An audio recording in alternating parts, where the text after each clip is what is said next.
Aquarians, let's see कि 26 जून 2024 का divine message, goddess guidance, universal message क्या है। यूनिवर्स आपको क्या बताना चाहते हैं आज के दिन, आपको किस गाइडेंस को जानने की ज़रूरत है, क्या सब करना चाहिए अभी आपकी लाइफ की सिचुएशन में, जो कुछ भी चल रहा है उसके अकॉर्डिंग आपको, वो यहाँ पे हम डिटेल एनर्जी देखेंगे और होप कि आपसे रीडिंग रेजोनेट होगी। ये गाइडेंस आज के दिन के लिए भी हो सकता है, तो इस गाइडेंस को सुनने के बाद आप अपनी ज़िंदगी में आज के दिन जो भी टास्क करें उसमें भी इस गाइडेंस को अप्लाई करने की कोशिश कीजिएगा। सो लेट्स सी कि क्या मैसेजेस हमारे पास आते हैं कुंभ राशि के लिए।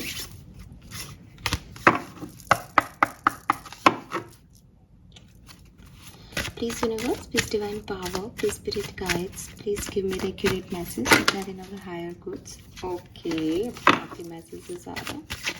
प्लीज मुझे accurate मैसेज दीजिए कुंभ राशि के लिए। Please universe, please divine power, please spirit guides, please my guardian angel, please my archangels। 26 June 2024, Aquarius, Sun, Moon, Venus rising। Thank you. Thank you so much. All right.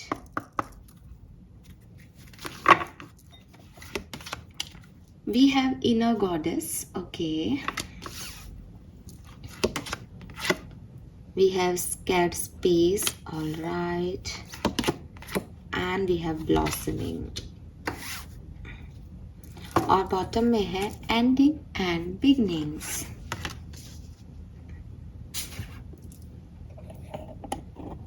ये है आज के दिन के कार्ड्स एक्वेरियंस आपके लिए। Hope कि आपको दिखाई दे रहे होंगे।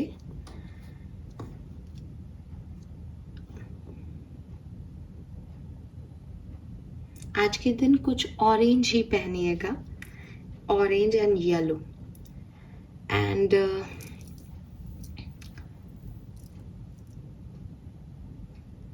नंबर आज के लिए 6 नंबर जो है वो आपके लिए आ रहा है। 6 and 8 number. Okay, yes. So guidance क्या है? देखिए, सबसे पहले तो जब मैं शफल कर रही थी, अगर आप लोगों ने ध्यान दिया हो तो गार्जियन का कार्ड जो है वो अपने आप पुल आउट हुआ था। सो पहला मैसेज तो मैं आपको यही दूंगी कि आपके गार्जियन एंजल्स, आपके एंसेस्टर्स, आपके परिवार के वो सदस्य जो आपसे बहुत प्यार करते थे, या आपके लव वंस, आपका कोई खास दोस्त या किसी भी तरीके से आपसे जुड़ा हुआ कोई इंसान जो कि अब इस शरीर नुमा रूप का पार्ट नहीं है, वो आपके साथ हैं, वो आपके सपोर्टर हैं, वो आपको ब्लेस कर रहे हैं। सो सबसे पहले तो अपने दिमाग से ये चीज़ निकाल दीजिए कि आपको कोई भी हार्म कर सकता है। ठीक है, आपके गार्जियन एंजल्स आपको प्रोटेक्शन दे रहे हैं। सो अगर आपके मन का डर ये है कि किसी ने कुछ कर दिया तो, ये ऐसा हो गया तो, कोई कुछ नहीं करेगा। You are protected Aquarius. Fine. मैंने उस कार्ड को नहीं लिया था बट उसकी एनर्जीज यहाँ पे हैं, सो डेफिनेटली मैं आपको बताऊंगी। दूसरा मैसेज जो यहाँ पे आ रहा है वो आपके लिए आ रहा है कि आपको अपने लिए, अपनी पीस ऑफ माइंड के लिए, अपनी उलझनों के जवाब के लिए एक शांत प्लेस की ज़रूरत है। हो सकता है कि आपके आसपास बहुत भीड़ है, बहुत सारे लोग हैं और उनकी एनर्जीज आपसे कनेक्ट नहीं हो पा रही है किसी भी रीज़न की वजह से। ठीक है,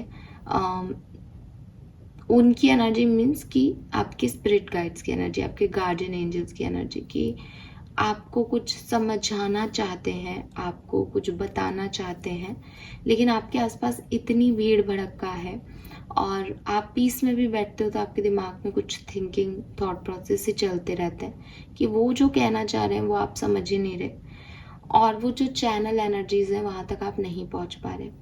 उसके लिए आपको एक खास जगह की रिक्वायरमेंट होगी। जैसे अगर आप एक हिंदू हैं तो आप समझ पाएंगे इस चीज़ को कि आप अपने घर में कितना भी जो है भजन कर ले कहीं बैठ के, लेकिन जो पीस जो शांति आपको मंदिर जाके मिलती है वो ऑरा कहीं और नहीं मिलता। दूसरी चीज, जब आप अपने घर के पास के मंदिर में जाते हैं तब जो फील होता है, और जब आप कहीं बहुत बड़े मंदिर जाते हैं, जैसे आप सोमनाथ मंदिर गए, आप द्वारकाधीश गए, या आप महाकाल गए, मतलब एक बड़े केदारनाथ गए, किसी बड़े स्पिरिचुअल प्लेस को विजिट करने जाते हैं, तो वहाँ की जो ऑरा एनर्जी होती है वो बिल्कुल डिफरेंट होती है। वो आपको आपके आसपास, घर के आसपास के मंदिरों में वो फीलिंग नहीं आती। तो ये जो चीज़ें होती हैं, ये होती है स्पेसेस का अंतर, कि किसी पर्टिकुलर जगह पे एनर्जी बहुत अच्छी, बहुत पॉजिटिव है, किसी पर्टिकुलर जगह पे उतनी पॉजिटिव नहीं है।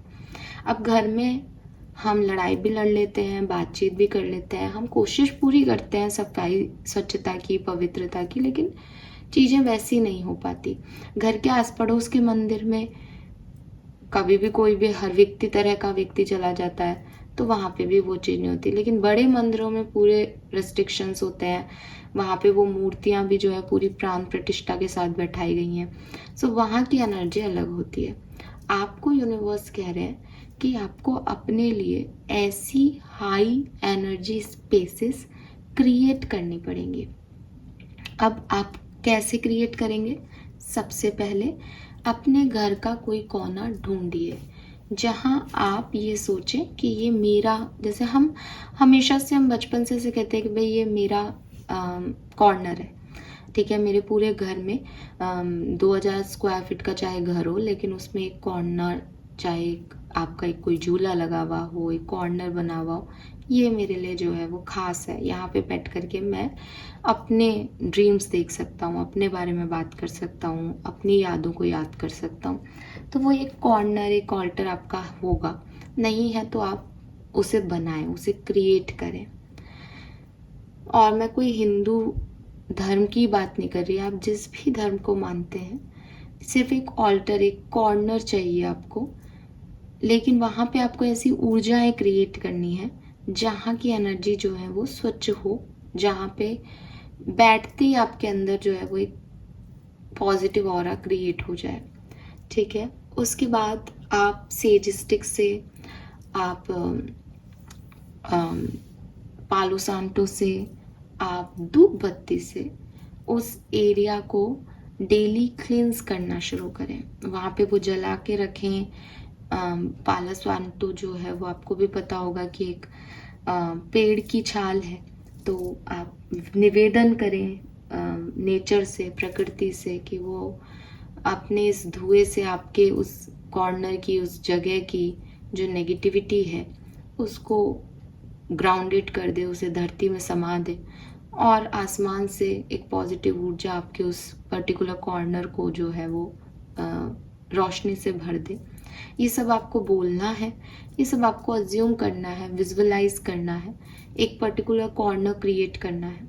और फिर आप वहाँ पे सुबह शाम 10-10 मिनट भी एक वेरियस अगर बैठ करके और कोई पाठ पढ़ते हैं, कोई प्रेयर करते हैं, कोई मंत्र पढ़ते हैं, जैसे आपको कोई मूर्ति रखने की ज़रूरत नहीं है। अगर आप रख रहे हैं देन वेल एंड गुड, ठीक है। अगर आप मूर्ति पूजा में बिलीव नहीं करते, आप मूर्ति नहीं रखनी वहाँ पे आपको, लेकिन आपको उस जगह को इतना एनर्जाइज कर देना है उन मंत्रों से, उन अभिमंत्रित चीज़ों से, जिससे कि वहाँ पे जो है वो एक एनर्जी क्रिएट हो जाए। क्योंकि आपको वहाँ पे कुछ चाहिए नहीं उस एनर्जी से, आपको सिर्फ एक रिलैक्सेशन, एक पीस, एक हायर एनर्जी चाहिए, ठीक है, ताकि आप उस सारी भीड़ से, उस सारी ओवर थिंकिंग से अलग हो सके। जैसे मेरा ये कॉर्नर है, आपने देखा होगा मैं अपनी रीडिंग्स यहीं करती हूँ, ठीक है। कुछ बिल्कुल अगर मुझे लगता है तो भी मैं पहले क्लींस करती हूँ जगह को, उसके बाद ही फिर अपन रीडिंग्स करते हैं। पूरी तरीके से, पूरी तरीका होता है उसका क्लींसिंग का। तो इसलिए जो है वो ऐसा कॉर्नर आपको बनाने को कहा जा रहा है। अब ये कॉर्नर आप तैयार कर लोगे, यहाँ की एनर्जी आपने क्लेंस कर दी, यहाँ पे आप मंत्र उच्चारण कर रहे हो, ये 1 या 2 दिन की बात नहीं होगी, ये महीनों में आपकी वो जगह क्रिएट हो पाएगी उतनी स्ट्रॉन्ग। दूसरी चीज़ आपको क्या करनी है, आपको किसी भी बड़े मंदिर को विजिट करना है। जैसा कि मैं अभी आपको कह रही हूँ, मंदिर को, मस्जिद को, गुरुद्वारे को, जो भी आपके धर्म का एक बड़ा जगह हो जहाँ पे आपको लगता है कि हाँ यहाँ की एनर्जीज बहुत हाई है, वहाँ जाके विजिट करके आए। थोड़ा फ्रीक्वेंटली विजिट करें, ठीक है, जैसे आप हर महीने एक बार चले गए वहाँ पे। उससे क्या होगा, क्योंकि आपने एक एनर्जी को क्लींस किया है तो कुछ एनर्जीज हटेंगी, कुछ एनर्जी आप में आ जाएंगी, तो आपको खुद की भी क्लीनिंग की ज़रूरत है। तो वहाँ जा कर के आप पॉजिटिव ऑरा को लेके आएंगे और फिर अपनी जगह आकर के आप बैठेंगे तो उस पॉजिटिव ऑरा को वहाँ पे छोड़ेंगे। फिर 1 महीने बाद वो थोड़ा कम होने लगेगा तो वापस से आप वहाँ जाएंगे, वहाँ से फिर लेके आएंगे और फिर छोड़ेंगे। मैं फिर कह दूँ कि मैं ये नहीं कह रही कि आपके आसपास के मंदिरों में ऊर्जाएं नहीं हैं, आपके आसपास के मंदिरों में मस्जिदों में भी उतनी ही एनर्जी होगी। मैं इस चीज़ को नहीं आपको यहाँ पे कह रही कि आप बड़े मंदिर जाएं या आप कोई खर्चा पानी करें, वो वाली बात नहीं है। बात सिर्फ इतनी है कि मेरा ये ऐसा मानना है कि एनर्जीज जो है वो हर तरह का व्यक्ति आ रहा है, तो शायद किसी बड़ी जगह की एनर्जी और आसपास की एनर्जी में फ़र्क हो सकता है। तो मैं तो एक आइडियल आपको गाइडेंस ही देना चाहूँगी, क्योंकि यहाँ पे तो सिर्फ ये है क्रिएट एन ऑल्टर और विजिट ए पावर प्लेस। तो मैं पावर प्लेस विजिट करने का मैसेज है आपके लिए, तो मैं पावर प्लेसेस बड़े चीज़ों को ही मानूंगी। मैं पड़ोस में कोई मंदिर खोल लिया किसी ने, मैं उसको पावर प्लेस नहीं मानती, ठीक है। अगर आपको लगता है नहीं वो पावर प्लेस है तो आप ये विजिट करें, यहाँ पे लिख रहा है visit a power place to connect with the divine, ठीक है। सो ये आपको करना है, ये आपके लिए गाइडेंस है। दूसरा जो मैसेज मुझे आपके लिए मिलता है वो ये, अपनी ऑरा को क्लींस करते रहे।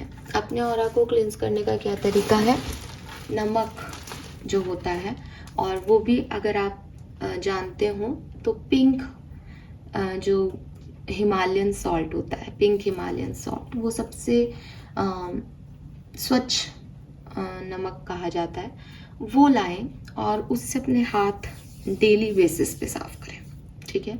हाथ साफ इसलिए करने को कह रहे हैं क्योंकि कोई भी चीज़ अपन लेते देते हैं, आप सब्जी खरीद रहे हो, आप फ्रूट्स ले रहे हो, आप खाना खा रहे हो, आप किसी को खाना दे रहे हो, किसी और की प्लेट से खाना उठा रहे हो, सबसे पहले आप एनर्जी जो है वो आपके हाथों में है, ठीक है।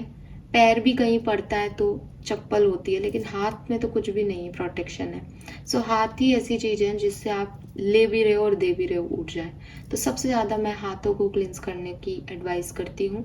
आप लोग भी कुछ भी नहीं करना है, बस हिमालयन सॉल्ट को अपने बाथरूम में ला के रख लीजिए और पर ढक के रखिए, क्योंकि अगर, हाँ ये इम्पॉर्टेंट चीज़ है कि अगर आप हिमालयन सॉल्ट को बाथरूम में खुला रख देंगे तो वो बाथरूम की नेगेटिव एनर्जी को सोख लेगा, फिर उससे हाथ धोगे तो नेगेटिव एनर्जी को ले रहे हो, ठीक है, उससे स्वच्छ नहीं हो रहे हो। तो ढक के रखो, और नहीं तो रोज नया ले लो, ठीक है। और चुटकी भर नमक लेना है, उससे अपने हाथों को क्लेंस करना है, और साथ में 2-3 अफर्मेशन बोलना है कि I am releasing my negative energy, I am cleansing my aura, I am releasing my negative energy, I am cleansing my aura, universe please protect me from this salt. और ऐसे करके आप अपने हाथों को थोड़ा सा रगड़ के और धो लो। दिन में 2 बार धो लो, 1 बार भी धोगे तो भी ठीक है कि भाई हम तो कहीं आते जाते नहीं, हमारी एनर्जीज तो घर में ही रहती है, ज़्यादा कुछ नहीं है, तो आप 1 बार धो लो, कोई प्रॉब्लम नहीं है। ये चीज़ें आप करोगे। इसके साथ साथ आप नमक के पानी से नहा भी सकते हो, पर कुछ लोग मानते हैं कि ड्राइनेस आ जाती है स्किन में, तो कोई बात नहीं। अगर आप डेली बेसिस पे, मेरा ऐसा मानना है, अगर आप डेली बेसिस में दिन में 2 बार घर से बाहर से आने के बाद अपने हाथ पिंक हिमालयन सॉल्ट से धो रहे हो, तो आप किसी भी नेगेटिविटी को अपने ऊपर चढ़ने नहीं दोगे। चढ़ ही नहीं सकती वो, आपने जब वो आई और आपने भेज दी उसको, ठीक है। सो ये है, चक्रास पे मेडिटेशन करना स्टार्ट करो। जब भी आप अपने ऑल्टर में बैठ रहे हो तो आप 10-10 मिनट के चक्रा मेडिटेशन करो। आज मैंने रूट चक्रा हील किया है, कल मैंने सोलर प्लेक्सिस चक्रा हील किया है। ऐसे ये जब आप काम करना शुरू करोगे तो इसके भी आपको ऐसा लगेगा कि आप ले 40 दिन, 40 से 45 दिन के बाद आपको थोड़ा बहुत अपने अंदर फर्क दिखने लग जाएगा अपने आप देखोगे आपकी एनर्जी सेव होने लगी है, आप अच्छा फील करने लगे हो। तो जैसे आप कहते हो ना कि ये टैरो रीडर है, ये हीलर है, ये सब कर रहे हैं ठीक है। ये इतनी मेहनत अपनी ज़िंदगी में इन्होंने इतना डिसिप्लिन बनाया हुआ है, वरना आप तो एक नॉर्मल टास्क कर रहे हो, इन टैरो से और इन एनर्जीज को चैनल करने से भयंकर ऊर्जाएं जो हैं वो इधर उधर शिफ्ट हो जाती हैं। सो ये चीज़ आपको भी करने को कहा जा रहा है। अगर आपको टैरो डेक लेने का मुझसे भी किसी ने पूछा है, देखो टैरो डेक लेना तो बहुत आसान है, ठीक है, आप उससे अपने लिए कार्ड भी निकाल लोगे, लेकिन आप ऊर्जाओं के लेवल पे डील कर रहे हो, तो अपने आप को, अपने ऑरा को क्लींस रखना भी बहुत ज़रूरी है। ये जो लोग भी सिखा रहे हैं वो सिर्फ आपको कार्ड पढ़ना सिखा रहे हैं, ठीक है, ये एक कोर्स हो गया, लेकिन मेरा ऐसा मानना है कि ये थोड़ी साइकिक पावर ज़्यादा है। तो अगर आप, मैं ये नहीं कह रही वो गलत कर रहे हैं, वो सही कर रहे होंगे डेफिनेटली, आप सीखें भी, आप सिखाएं भी, लेकिन अपनी एनर्जीज का बिल्कुल फोकसली ध्यान रखें, ठीक है। और ये मैं अपने एक्सपीरियंस से बोल रही हूँ कि एनर्जी बड़ा यहाँ पे रोल प्ले करती है। तो पहला मैसेज तो आपके लिए ये है। दूसरा, आपको अपने आप को, ऑरा को क्लिंस करना है। जैसे कैसे करना है आई गेस मैंने एक्सप्लेन कर दिया है। तीसरी चीज, सिर्फ सिर्फ नमक से हाथ धोने से आपसे नेगेटिव एनर्जी तो चली जाएगी, लेकिन पॉजिटिविटी कैसे आएगी, ठीक है। सो पॉजिटिविटी मेडिटेशन कर रहे हो उससे, अफर्मेशन से आएगी। प्लस सबसे ज़्यादा पॉजिटिव इंसान कौन होता है दुनिया में? आप अपने आप को कब देखते हो? आप सबसे ज़्यादा अच्छा कब सोचते हो? जब आप खुश होते हो, राइट।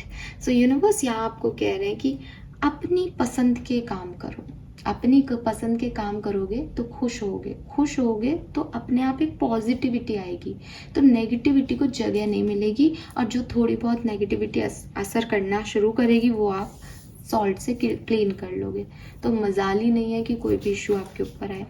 अब नेगेटिविटी रिमूव करने के तो तरीके बता दिए, सेल्फ केयर के जो भी तरीके आपको आते हों, क्योंकि हर व्यक्ति को अपने अलग अलग चीज़ें पसंद है। तो यहाँ पे मैसेज है इनर गॉडेस का ध्यान रखना, मतलब आपके अंदर, वही मैंने अभी कहा कि बाहरी तौर पे तो आपने एक स्पेस क्रिएट कर लिया, आप टेम्पल विजिट कर आए, डिवाइन पावर से जुड़ने को तैयार हो, अंदर के गॉडेस को जब तक नहीं जगाओगे तब तक कुछ भी नहीं कर पाओगे ज़िंदगी में। अगर कुछ ऐसा साइकिक करना चाहते हो, अपने इंट्यूशन की भाषा को समझना चाहते हो, तो फिर वही चीज़ है कि अपने आप को खुश रखो। खुश रखोगे तो पॉजिटिव रहोगे तो ऑरा क्लींस रहेगा, अच्छा रहेगा, सही रहेगा, सारे साइन आपको मिलेंगे भी और आप उनको समझ भी पाओगे। Fine, then we have blossoming here. So universe आपको कह रहे हैं कि जो कुछ भी मैं आपको आज बता रही हूँ इसमें क्विक रिस्पॉन्स मत चाहना, ठीक है। यहाँ ऐसा नहीं होगा कि ये 1 मिनट 1 दिन में हो जाएगा, या आज आपने किया और आपको लगेगा वाओ। सी, अगर मैं आपको कहती हूँ आपको डेली 10 बजे एक टास्क करना है, तो आपके लिए वो डेली 10 बजे का टास्क करना बड़ा मुश्किल हो जाएगा। आप कुछ दिन उसको मन से करोगे, फिर आप उसको भूल जाओगे, फिर आपको लगेगा कि क्या रोज रोज का तमाशा है। लेकिन चीज़ों को, मतलब अगर आपको कोई पौधा लगाना है, ठीक है, तो आप उसमें ऐसे थोड़ी है कि जिस दिन पौधे को लाते हो उस दिन उसमें 1 लीटर पानी डाल देते हो, नहीं ना। कंसिस्टेंसी बहुत ज़रूरी होती है। तो जो कंसिस्टेंसी है उसको बना के रखें। तुरंत आउटकम की चिंता नहीं करें, तुरंत ये ना सोचे कि ये नहीं हो रहा, वो नहीं हो रहा। आपके पास सब कुछ होगा, ब्लॉसमिंग की एनर्जी है, लेकिन आप फूल को एकदम से नहीं खिला सकते पौधे में, आप फूल को, कली को फूल नहीं बना सकते एक दिन में। तो हर चीज़ अपनी प्रोसेसिंग से हो रही है, उसको एकदम से करने की कोशिश मत करो, पेशेंस रखो। इस टास्क में भी पेशेंस रखना, ज़िंदगी में कोई और सिचुएशन में हो वहाँ पे भी पेशेंस की ज़रूरत है। फाइन, एंड फाइनली यहाँ कार्ड है ending and beginning. Bottom energy है, ज़्यादा डिटेल में डिस्कस नहीं करूँगी, कई बार ये पहले भी कार्ड आया है और मैंने इसको बहुत डिटेल में डिस्कस किया है। ऐसा नहीं है कि मैं आज जो नए लोग हैं उनको गाइडेंस नहीं दे रही हूँ इस कार्ड का, इस कार्ड का गाइडेंस भी दे रही हूँ, समझाऊंगी भी, लेकिन ये इस पूरी सिचुएशन में शायद ये 3 कार्ड ज़्यादा आज के लिए सटीक है।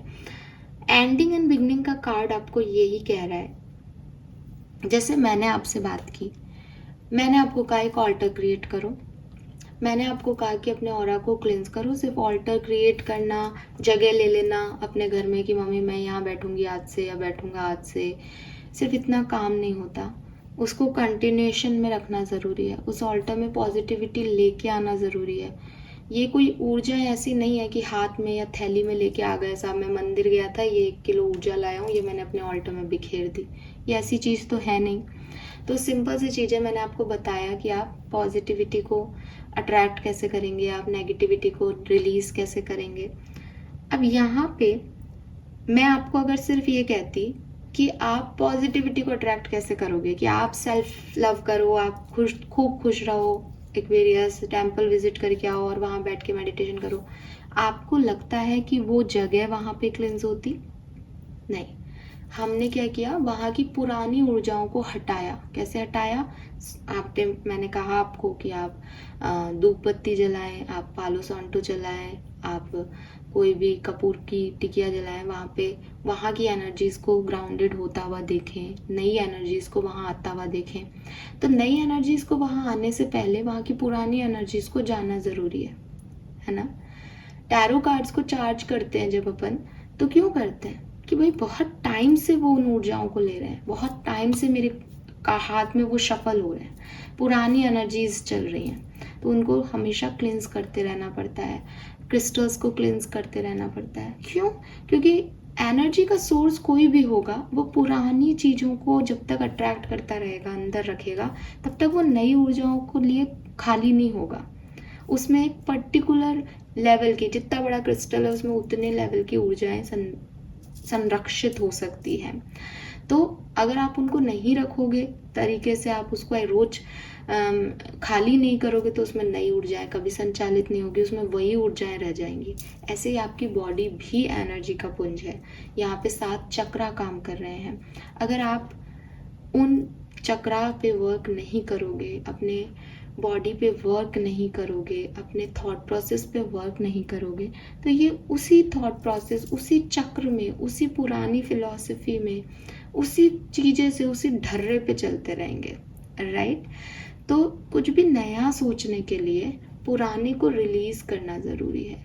ज़िंदगी में भी ऐसा ही हो रहा है एक्वेरियस, कि कोई भी नया आपकी ज़िंदगी में आए, कुछ भी नया आप शुरू करें, तो आपको पुरानी चीज़ों को रिलीज़ करना बड़ा ज़रूरी है। तो अगर आप मैनिफेस्ट कर रहे हो कि मेरी लाइफ में ऐसा पार्टनर आए, ये आए, वो आए, फलाना आए, ढिमका आए, लेकिन आप मैनिफेस्ट करके सो रहे हो और अगले दिन सुबह उठ करके मेरा पार्टनर मुझे कब मैसेज करेगा, कितना अच्छा था हम पहले सुबह बात करते थे, कितना अच्छा था मेरा दुनिया पहले, तो आप ये क्या कर रहे हो? आप अपने ओल्ड को भी अपने साथ बैठाए हुए हो, आप किसी नए को भी अपने लिए चाहते हो। दोनों एनर्जी एक साथ कैसे आएंगी? आप तो किसी को भी नहीं चाह रहे, ना तो आपके मैनिफेस्टेशन कंप्लीट हो रहा है, ना आपका ओल्ड पर्सन आपके साथ है। तो ये जो चीज़ें हैं कि आप ओल्ड को रिलीज़ नहीं करते और किसी नए को जगह देने की कोशिश करते हो, या आपको 2 नाव पे सवार कर देता है और फिर आप मुंह के बल गिर जाते हो। इसलिए जब भी ज़िंदगी में आगे बढ़ने का सोचो, तो पहले पुरानी चीज़ों को पूरी तरीके से कट कर दो, या पुराने थॉट प्रोसेस को पूरी तरीके से निकाल दो। ये थॉट प्रोसेस हो सकते हैं, ये लोग हो सकते हैं, ये परिस्थितियाँ हो सकती हैं।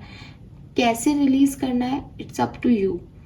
कुछ लोग, कोई पर्सन है तो उनसे बिल्कुल कॉर्ड कटिंग कर लें अपनी, कोई परिस्थिति है तो मूव ऑन हो जाएं उससे बिल्कुल, ठीक है। कोई रिलेशनशिप है आपका तो क्लोजर दे दो उसको, लेकिन आप उसके साथ आगे बढ़ना चाहो तो it's not possible. So universe आपको यही कह रहे हैं कि एंडिंग्स हमेशा न्यू बिगनिंग की बात करती है। जब भी कोई ख़त्म होती है चीज़ लाइफ से, तो इसका मतलब उसकी जगह कुछ नया शुरू होगा।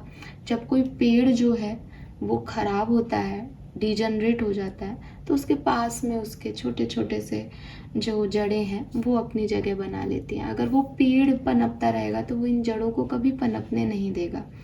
तो दुनिया में जो भी साइकिल पैटर्न में चीज़ें चल रही है, एंडिंग, बिगनिंग, इन सबको समझो, और अगर कुछ एंड करना है तो उसे एंड करके आगे बढ़ो। आप पुरानी चीज़ों के साथ नई चीज़ों को नहीं रख सकते, ये आपको समझना होगा। Fine, so this is all for you Kumbh rashi. Hope ये आपसे रेजोनेट करेंगे messages. Thank you so much, bye bye.